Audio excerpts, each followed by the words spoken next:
Так, выйти в эфир.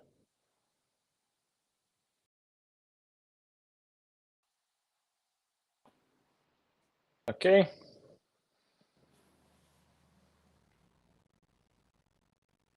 Hello, Vasile.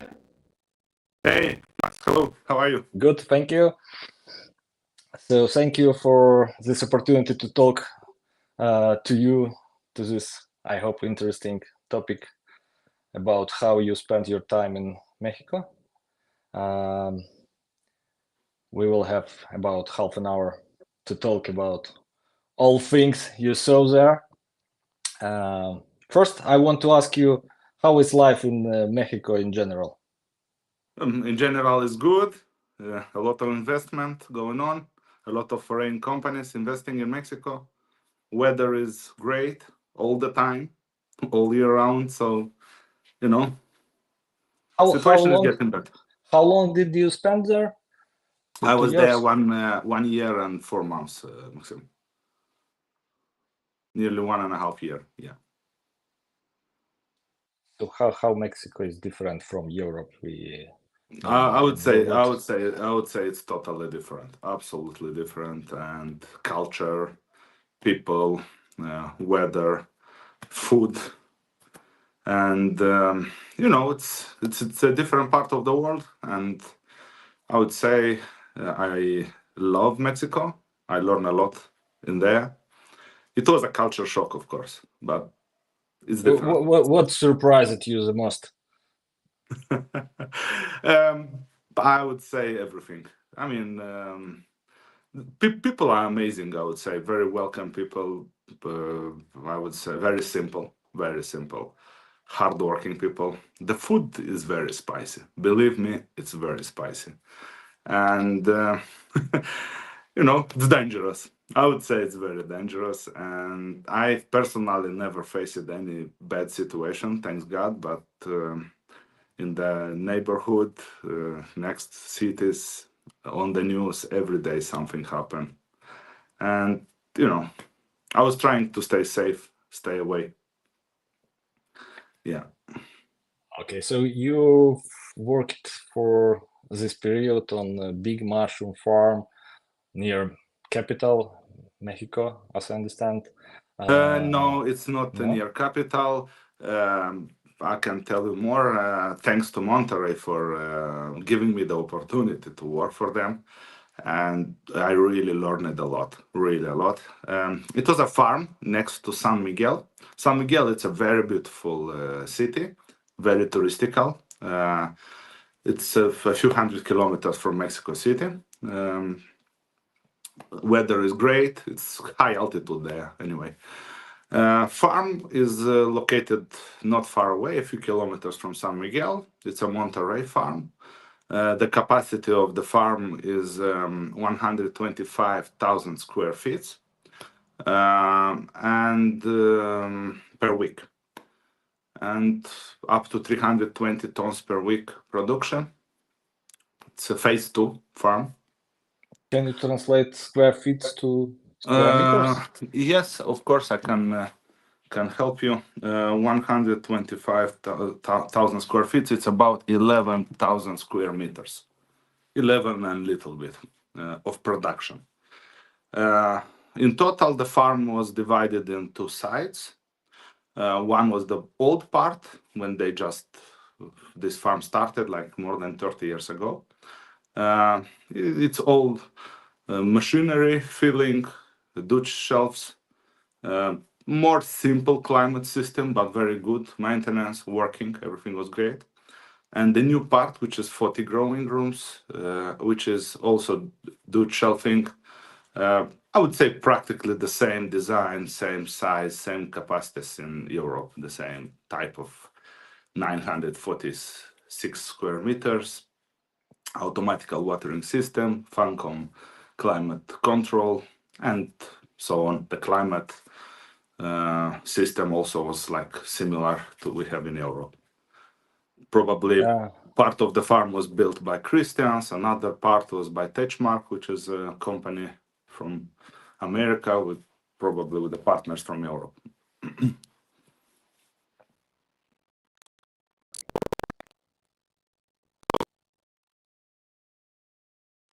What was your responsibilities? What did you do there? I started the job there as growing manager, more to help with training the growers, training the harvesters, helping the team from Monterey there because they had some changes, new people coming. And after 3 months, I was offered the opportunity to work as AG, which is translated as agriculture manager. And I was responsible for all the growing processes like compost, casing preparation, all the growing processes, and all the harvesters and harvesting all together. You lose some weight there, yeah? Yes, yes. The farm is very big, actually, but also it's a lot of work. Quite long hours, and probably I lost more than 20 kilos over there. But I returned back to Europe, and I missed the food so much that I got again another 5 kilos back. So I need to be more careful anyway. Good. Let's talk a little bit about differences in growing, how they do it in Mexico and how we see it in Europe.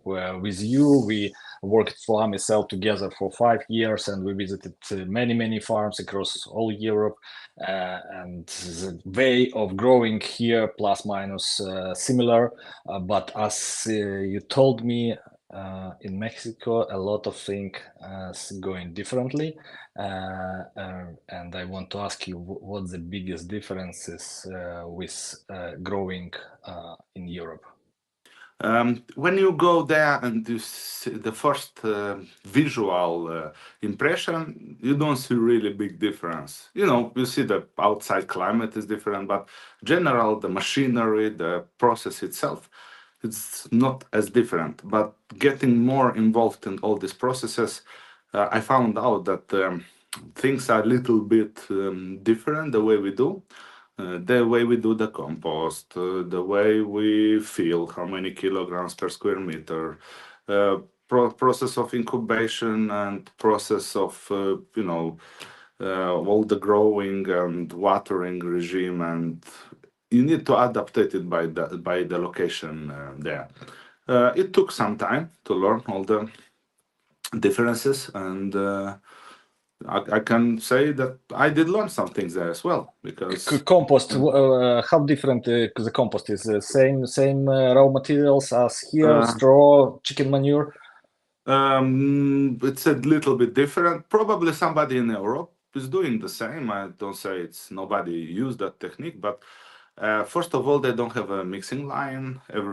All the compost is mixed with a pre-wet machine, which is the Trainmaster one on the yard. They do have bunkers with the spigot floors, but the ingredients, the formulation of the compost is different the way I used to see it in Eastern Europe, in Europe. For example, we had two types of composts. One was called conventional, like non-organic, and one compost was organic. Of course, it was prepared on two different yards, how we don't cross the materials. The conventional one, which is non-organic, we used the chicken manure way less than we used to do it in Europe, like I would say twice less. But the difference for like a source of nitrogen was used the synthetics, which is urea, ammonia sulfate, and also some cottonseed meal, which is very expensive, but was doing very good job. The organic compost was. Let me ask, why is that? Why not to use cheap chicken manure? To be honest, I tried to use more chicken than all the synthetics. It takes some time to adaptate everything by the way they do it. The synthetic compost is more fluffy, was more easy to fill it on the beds, breathing better. It was synthetic. You mean these ingredients like urea? Yes. The ingredients like urea and ammonia sulfate. the organic compost, for example, was a little bit more sticky. Of course, it all depends the way you mix it, the way you do prepare the compost, and of course, everything can be adapted. But generally, the first trials didn't really work. I mean, to copy exactly the same formulation as people do it in Europe, the raw material itself, like the straw, is very long, it's hard. The chicken menu is very good. It's a dry chicken menu, very dry. I would say 7-8% moisture, which was really good to be mixed with good nitrogen content. And it's a bit different. Somebody told me that Monterey do this way of formulation is like similar to France. I didn't see much sites in France, so I could tell exactly, but this is what I heard. Okay, the one of the things that amazed me the most is how much of compost you put it to the shelf, to the square meter. Yeah. How much it was? 130 kilograms? Up to 130. It depends by the weather outside. For example, during the winter, we could afford to put more, up to 130 kilograms per square meter. During the summer, when it was very hot, but most of the time was hot, so we probably drop like, I don't know, to 122, 125 kilograms per square meter. We call it in pounds, dry weight pounds per square feet, which was between 8.2 during the winter. So it was phase 2 compost, and yes, it was phase 2 compost, exactly. Yes, and the weight is after phase 2 at spawning. Yes, we used to weight every single trailer. For filling such amount, we used the normal filling machine. First, we fill the compost. The pressed layer yes, stayed the same, like 20 centimeters? Yes, it's 25 centimeters. It's 25 centimeters. We used to have record of every single filling, and it was 25 centimeters. The density was up to 0.50 centimeters per grams per cubic centimeter. Then was like moisture normal 68, 69, 67. Okay, when you use as much compost load on square meter, how you avoid overheating? And especially in situation as is you told me that you also used supplements on phase 2 compost. Yes, we were using supplement from the one which Amisel produces. Probably people in America are more used to this kind of supplement. I'm not sure we sell the same in Europe. So, as far as I know, it's called 58% protein, and it's a good product. And the amount was 3 to 3.5%. So it's like 30, Yes. 35 kilograms per ton of Yes. compost. Yes, exactly. That's the amount. And the spawn rate was same, between 3 to 3.5%, which was 35 liters 35 liters or kilograms per square? It was 35 liters per 1 ton of per 1 ton of phase 2 compost. Phase 2 compost. Yes. So it's like 3.5 times more than here in Europe. Yes. But if percent 3.5%, it would be 35 kilograms. So it's liters. It's 35 liters because how we call this percentage, we know how many boxes it goes for one tunnel, because it was one tunnel for one big room, which is 946 square meters. So it looks like quite expensive way of producing compost with the addition of 35 kilos of supplements and 35 liters of spawn. You use it, as I understand, you use it like your own spawn, Amicel spawn. Yes, exactly. It was Amicel spawn. Actually, very good. I mean, I like it. And it was millet. We were using Express, and then we tried millet. It worked as well, very good. So we were How is using how is millet. the incubation goes in such a thick layer of compost with supplements with such a big spawn rate? Max, I would say the way we used to do it in Europe, the concept is the same. The only thing I would say different in Mexico, of course, the ingredients are little and the rates are different, but as well, the way we were incubating was like we were pushing the compost, like the temperature in the compost, very fast. Like in the day zero, day one, with warming up like 22, 23 in the air to get the compost as soon as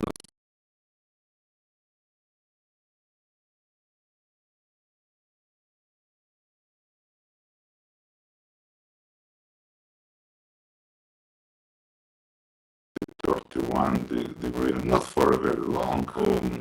Control the temperatures nearly every second window. It was a person dedicated for checking the temperatures and finding the hot spots. So sometimes it happens, maybe, like a window, or it can go 32, 33 sometimes, but most of the time is under control. And I would say at the end, we don't end up with like black areas with no mushrooms. It happens, of course, but most of the time, no. It was like safe, I would say. What about watering? Did you water it compost at Yes, filling? we used to incubate the compost for like spawn run for 13 days, 12 to 13 days. On day 13, most of the time, sometimes day 12, we used to case. 48 hours before casing, we used to raffle the compost. We had the raffling machine, which was going deep into the compost, and we used to water into the compost. After the raffling, or sometimes before, was like about 8 to 10 liters of water per square meter. It's before casing. Yes, like 48 hours before. 48 hours before. And after casing, how much water you can put in such Yes. On day amount of compost? zero, on day zero, we used to put about 6 to 8 liters. Day one, maybe 2 to 4 liters, 2 liters most of the time. Day two, day three was like 6 and 6. And sometimes on day three in the afternoon, we could go to recovery. Sometimes on day four in the morning, we had maybe a few more liters, like 1, 2 liters. So incubation lasted like 13 days, 13 13 days. days 13 incubation. days, and total amount of water, including water put it directly to the compost, is around 40 liters. Yes, it was like that. Yes, exactly. Calculate. Okay, casing. And did you use caking? No, we used PAC, which is like the synthetic, or how we call it, CI. We used to call it in Europe. The rate was 1.2 liter per square meter, and was working very good. I was amazed how it was working. Yes, we tried as well compost caking. I could say it was good result. Somehow the mycelium was looking stronger, but not as uniform, not as good as the pack was working. With the pack was very uniform, very good spread of white and black. It was great job. I like it, but to be honest, I'm not against caking, which works fine as well. Okay, let's sum up this part. So you put 120, 130 kilograms of compost per square meter to Yeah. this compost. And this compost includes already 35 kilograms per ton of supplements and Yes, and around 35 liters.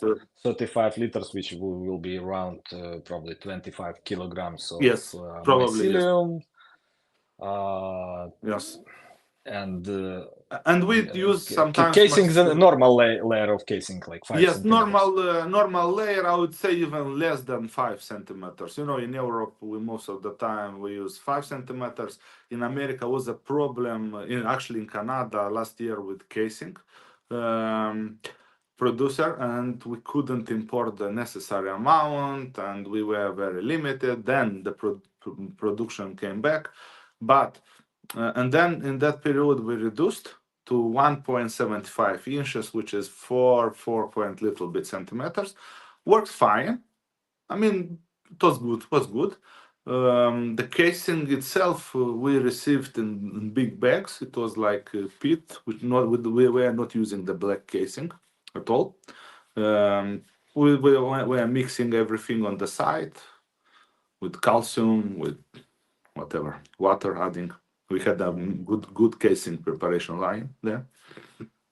And Okay, so what is expected yield from 130 kilograms of compost with 35 kilograms of supplements?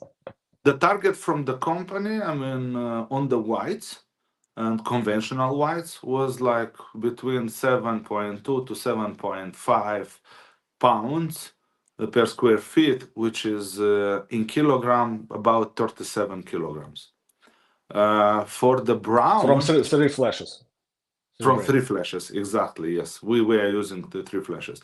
For the brown, which is heirloom or brown itself, was like about 20% less, like 6.5, which is between 31 to 32 kilograms per square meter. But I would say honestly, sometimes, not all the time, on heirloom or on brown itself, we had similar yield like white. On organic compost was the same targets as. Do you think this? So you got bigger yield probably because of a lot of compost and a lot of food for mushrooms in such amount of compost with supplement. If in normal for European normal 90 kilograms per square meter, Yes. they grow, I don't know, 32, 35 kilograms. Is Yes. it something worse to do, to sacrifice as Mm, lot of raw materials? I would say the calculation of these pounds which we are looking is done by the dry weight, which means like how much food you have on per square meter. The problem I would say in Mexico, but I think it's connected with the raw material. The ash content of the compost was very high, extremely high. I mean, most of the composters I was talking with, they were saying that they were amazed how much. I mean, phase 2 compost ash content between 34, 36, sometimes Yeah. 38, which So is actually extremely high comparing to other companies where it's between 20 something, you know. Probably because, you know, the way they collect the straw, it has a lot of, you know. And this yield you mentioned, it's what sizes of mushrooms you collected? Our target was to collect 40% large because of the big demand of harvesters. The size large for us was 55 millimeters, which is 2.1, 2.2 inches. This was the large. All the time when we were getting close to 60 millimeters, this was kind of too large. Is it easy to find pickers in Mexico? I know that salary is probably not as big in Mexico. How is situation with pickers? Situation was very challenging, really. I mean, when I came to the farm in 2022 in August, they already started having big problems with the harvesters. That's why we reduced some square feet, square meters of production, because we couldn't harvest really. All the time, like minimum 100 pickers we need, which is really big problem. So the deficit, like 100. Big deficit. For example, if we needed 250 harvesters, we had like 180 or 170. It's because of a lot of Mexican people still looking to go to US, but the new generation, because of a lot of investments in the industrial parts like automotive and different areas, foreign companies, some people prefer to work probably with the same salary, which we were paying, maybe less, but in more clean area, more days off, less hours, and different program of working. So what is the salary per kilogram per hour? I don't know how you pay it. If I convert from pesos, Maxim, probably a good harvester get a good, let's say average good, will get around 600 euro. Very good ones can get close to 800, 900. So But it's not too small salaries. It's no. The company was providing transport. The company was providing food. I mean, we had canteen which people could eat in the morning. But I guess for Monterey, the biggest why they put this farm in Mexico, the main target was to get this cheaper labor. Yeah, let's say before 2020, this farm was one of the biggest and most wanted job in the area. But then after COVID, during the COVID, they had no problems because they worked, and a lot of people from the city staying in the line to harvest the mushrooms. But as soon as COVID finished, many people go back to job, like restaurants, working in the restaurants, working in the, because like San Miguel, it's a very touristical city, and a lot of people working in different touristical area. Also the industrial. So anyway, was this problem with finding enough pickers even in countries? Big problem. It's absolutely very big problem. I don't know how they are doing now. Monterey is always trying to find different programs, different solutions to attract more people. Really, the human resources is taking care of people, trying the best for treat the people right. But unfortunately, you cannot push the people to work. And mushrooms are specific field of work, which many people like it, many people don't. I agree. It's not my case, but in Mexico, do they eat mushrooms? Do they love mushrooms? Or yes, beside the farm in which I was working, it was another competitors, big competitors on the market, which most of their production they were selling in Mexico. Plus, with some of our production is sold in Mexico, and some of it is sold to US. Mexican in all the shops you can find mushrooms. Of course, the shelves are not full as in Europe with many varieties, but most of what you can find is portabella, brown portabella. You can find whites, cups, small, big, and sometimes you can find some pleurotus, and also you can find shiitake. That's all the varieties. I saw it on the shelves of the shop, but people buying. Yeah. What is the price? The price was about €3.5 per 1 kilogram.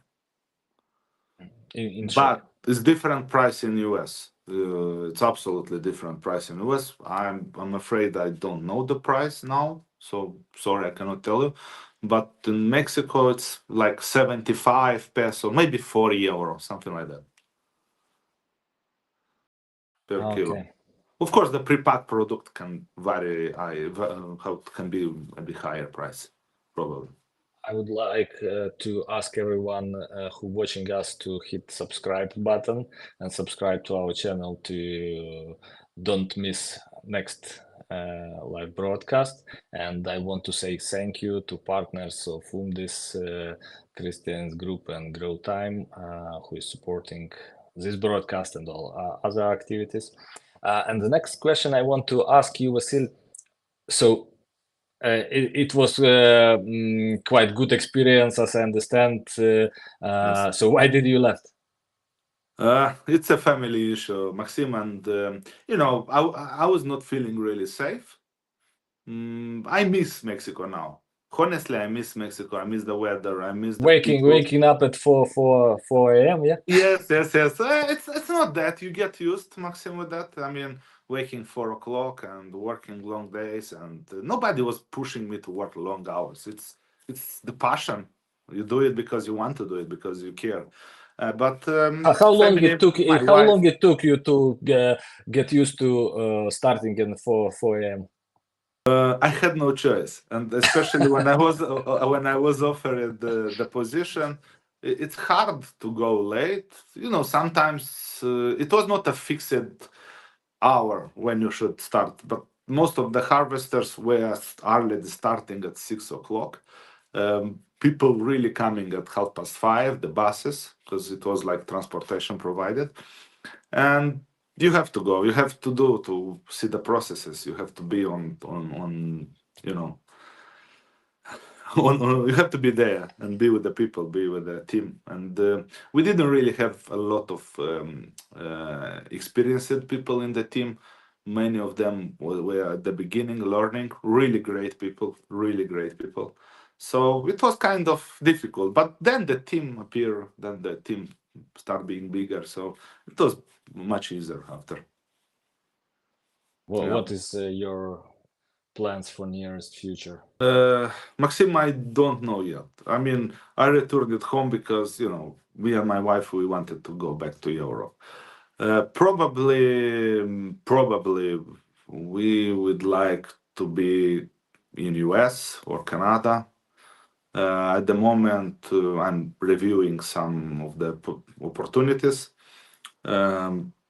It's hard because I have a 1 year baby. I have to go and start life, be close to home somehow.